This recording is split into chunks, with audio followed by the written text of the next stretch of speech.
Tranquille les gars, c'est que au studio. Normalement là vous m'entendez un peu mieux que d'habitude, tout simplement parce que j'ai investi dans un micro. Vous allez arrêter de m'envoyer des commentaires, des messages, on m'entend pas bien, c'est flou, je sais pas quoi. Maintenant j'ai un micro. Aujourd'hui on se retrouve dans le studio dans lequel je bosse depuis presque 2 ans maintenant, le Ava Studio.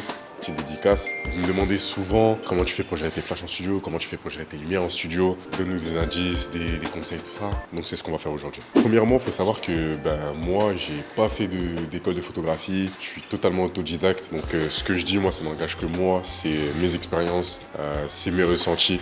Donc tous les photographes qui ont fait des grosses écoles, tout ça, si vous êtes les meilleurs, soyez les meilleurs. Moi, il faut savoir qu'en studio, je fonctionne généralement avec 2 ou 3 flashs. Donc un toujours orienté sur la personne et un sur le fond. On peut croire que c'est assez basique, sauf que la plupart des photographes avec lesquels j'ai déjà bossé ou même des débutants, ils ont tendance à mettre les 2 flashs en face de la personne, sauf que ça fait un rendu assez lisse. Si vous avez déjà vu mes photos, de toute façon, vous avez vu que moi, j'aime bien les rendus assez contrastés, riches en couleurs. Et ça me permet de le faire parce que j'ai un flash qui vient vraiment délimiter et ça fait un effet, je crois que ça s'appelle Rembrandt, si je dis pas n'importe quoi, c'est l'effet lumière Rembrandt. Et le fond, c'est surtout pour avoir une lumière unie sur le fond. Par exemple, si je veux changer de couleur, si je veux changer les teintes de blanc, ça me permet de faire un truc assez quali. Donc ça, c'est les photos avec flash. Sauf que si vous avez vu ma page, vous avez déjà vu que j'ai tendance à faire énormément de photos sans flash parce que moi, en vrai, j'aime pas trop le flash. C'est vraiment à la demande du client. Si ça tenait qu'à moi, je ferais que des photos sans flash. J'aime bien mettre des lumières assez continues avec des lumières assez chaudes, assez douces parce que ça lisse un petit peu la peau. Ça rend beau et comme vous avez vu, moi, je shoot souvent des meufs, ce qui veut dire qu'elles aiment bien avoir la police, que ce soit assez naturel. Donc j'aime bien shooter avec des lumières continues, mais après, j'applique la même méthode. Une pour le fond, une pour le sujet directement. Si vous avez des lumières continues, n'hésitez pas à mettre des softbox dessus. C'est vraiment ça qui fait la diff, qui donne cette douceur à mes photos. Et n'hésitez pas à mettre vraiment les lumières en hauteur aussi. Ça, c'est souvent un conseil que je donne parce que souvent les gens ils mettent à la hauteur de l'humain. Moi, je trouve que ça fait pas trop naturel. J'aime bien le côté un petit peu comme ça venait du ciel, etc. Et un jour, je pense que je ferai vraiment un backstage où j'explique comment moi j'installe mes lumières. C'est juste que là, bon, je voulais tester le concept un petit peu conseil en photo et en vidéo. Après, pour les retouches de ces types de shoot,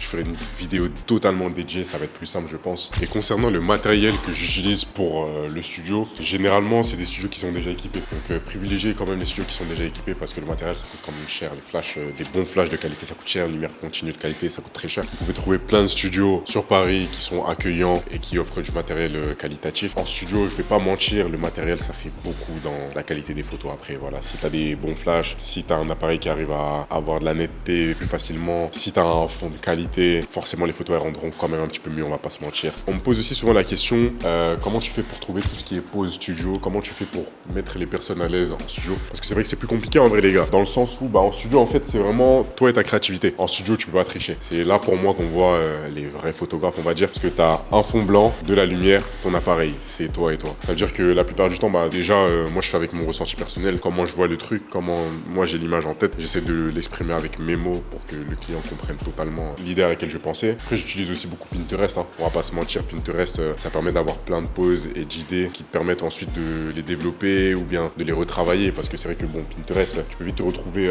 bloqué par moment parce que les personnes elles sont pas forcément aussi à l'aise que les modèles photos qu'on voit sur Pinterest. Ce qui veut dire que tu peux reprendre quelque chose que tu as vu sur Pinterest mais l'adapter sur ton shoot, ça permet de jamais être à court. Et souvent ce que je conseille c'est de préparer ça en avance, les shoots studio, essayez quand même de préparer 1 ou 2 semaines en avance parce que le client il faut que quand il arrive en studio avec toi que tu gères ton truc. Il attend que ça de toi, il sait pas quoi faire, il a payé pour une prestation. Il faut que du début à la fin tu maîtrises les 10 premières minutes, tu lui expliques bien comment ça va se passer, les 10 minutes qui arrivent, tu commences à l'installer, tu lui expliques les pauses, tu lui parles des rendus. En fait, il faut vraiment que tu drives ta séance en studio du début à la fin. Faut jamais que le client ait à réfléchir, faut jamais qu'il ait à regarder l'heure parce qu'il n'est pas là pour ça. Il est là pour être investi à 100% dans le shoot. Ça, c'est ton taf et c'est pour ça qu'il faut le préparer avant. Écoutez les gars, c'est une vidéo assez courte. Là, je dois partir en shoot. Si vous aimez bien ce type de concept, un peu où je donne des conseils, tout ça, n'hésitez pas à me le dire en commentaire. Comme ça, je fais la suite. On est bon.